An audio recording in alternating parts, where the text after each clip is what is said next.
Shalom saudaraku, sedikit sekali orang yang memiliki kecemasan yang tinggi mengenai atau terhadap gelombang besar manusia yang sedang menuju kepada kegelapan abadi.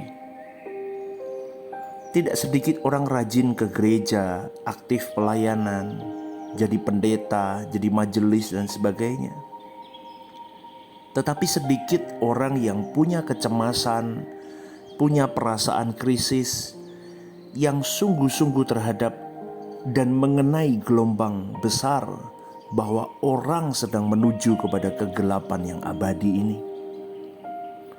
Sebagian besar orang hanya mendengar dan bisa saja setuju dengan hal ini, tetapi tidak merespon dengan benar dan tidak membangun tindakan-tindakan yang nyata yang menunjukkan bahwa ada perasaan krisis cemas terhadap gelombang ini. Ironik sekali memang, tetapi memang mungkin orang yang ada di dalam kegiatan pelayanan juga tidak memiliki perasaan yang krisis itu. Tapi mereka krisis dengan banyaknya program gereja saja. Tapi begini saudaraku, mereka orang-orang yang seringkali tahu kebenaran. Mereka sedang mengisi kognitif mereka, pengetahuan mereka tentang kebenaran.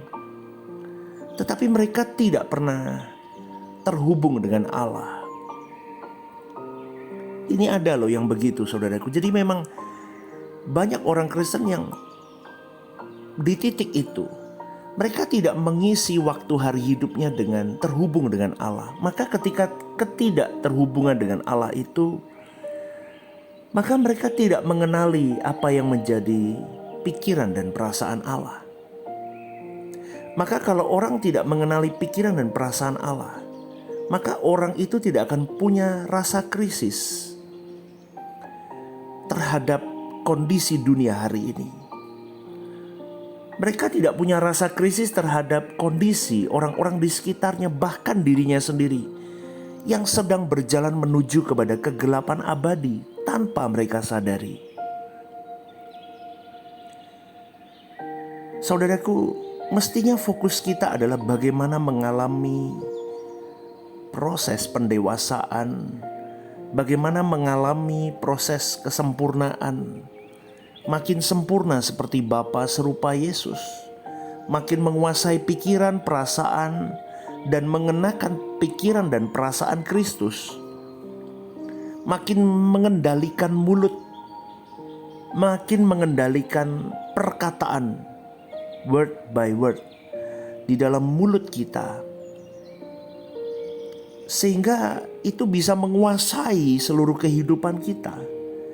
Kalau fokusnya di situ, dia akan akhirnya nanti memiliki krisis. Cemas yang benar, krisis yang benar, yaitu tentang keselamatan dirinya dan keselamatan orang lain. Kalau orang tidak serius mengalami perasaan krisis terhadap dirinya sendiri, bagaimana menyelamatkan diri dari api kekal, bagaimana supaya hidupnya tetap ada di hadirat Tuhan, supaya tidak terpisah dari hadirat Tuhan, maka tidak mungkin dia memiliki perasaan krisis terhadap keselamatan orang lain. Pertanyaannya, apakah kita memiliki perasaan krisis dan cemas seperti ini, saudaraku? Itu harus ditanyakan setiap saat di dalam diri kita masing-masing. Karena orang yang tidak hidup di dalam hadirat Allah sejak di bumi, dia tidak mungkin hidup di hadirat Allah di kekekalan. Tidak mungkin saudaraku. Tapi Tuhan di dalam kesabarannya memberikan kita kesempatan untuk terus berubah. Selagi nafas masih ada, berarti kita punya kesempatan berubah. Pasti kita akan mendengar peringatan Tuhan saudaraku. Pasti itu. Tidak ada orang yang mendadak pindah frekuensi dari frekuensi dunia kemudian tiba-tiba masuk ke frekuensi Tuhan. Tidak mungkin. Maka kita harus punya perasaan krisis dan cemas terhadap keadaan hidup dan keadaan rohani kita sendiri.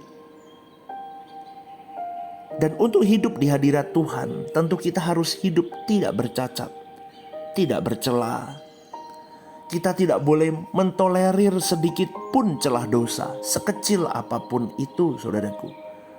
Kita jangan beri ruang sekecil apapun itu, sehalus apapun itu. Tuhan pasti memberitahu kepada kita hal-hal yang Tuhan tidak nyaman, saudaraku. Dan itu butuh waktu dan bertahap proses, semakin peka kepada apa yang Tuhan mau. Itu dimulai dari intimacy with God. Jadi nanti sampai di satu titik, apa yang dulu kita pandang bukan kesalahan, kita masih menikmatinya. Suatu saat kita akan tahu bahwa itu tidak patut kita lakukan.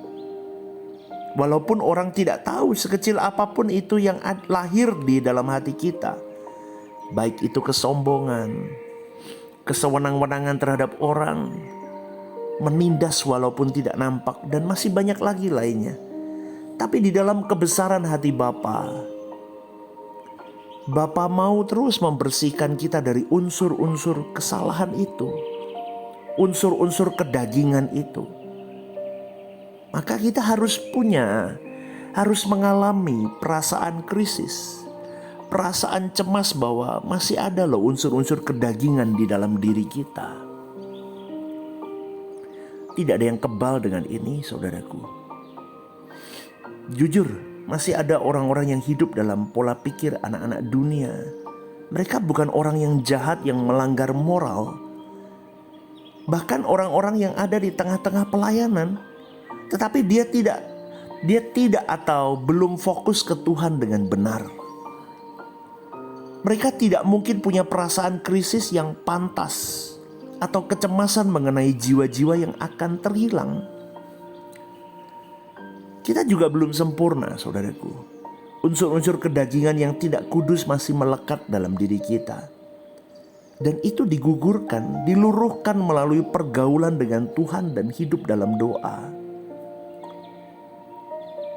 Karena orang yang terus-menerus hidup dalam doa, tidak mungkin hidupnya tidak bisa menjadi bersih.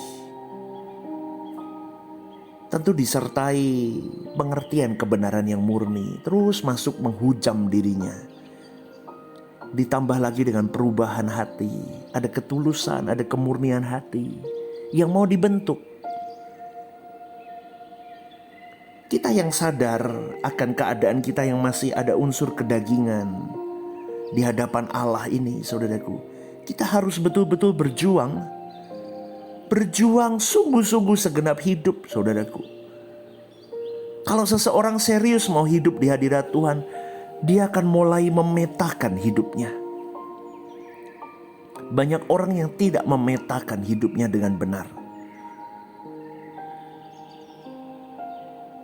Dia mau kemana? Dia mau apa? Habis ini mau kemana? Besok mau kemana? Mau jalan dengan siapa? Mau telepon dengan siapa? Mau bicara dengan siapa? Dengan siapa kita kumpul? Dengan siapa kita hidup? Dengan siapa kita berorganisasi? Itu harus dipetakan. Kalau kau tidak punya peta, iblis bisa masuk, saudaraku. Maka selalu saya katakan, pergaulan yang buruk merusak kebiasaan yang baik. Hati-hati dengan lingkunganmu. Hati-hati dengan siapa kau berjalan. Hati-hati dengan siapa kau dekat, saudaraku.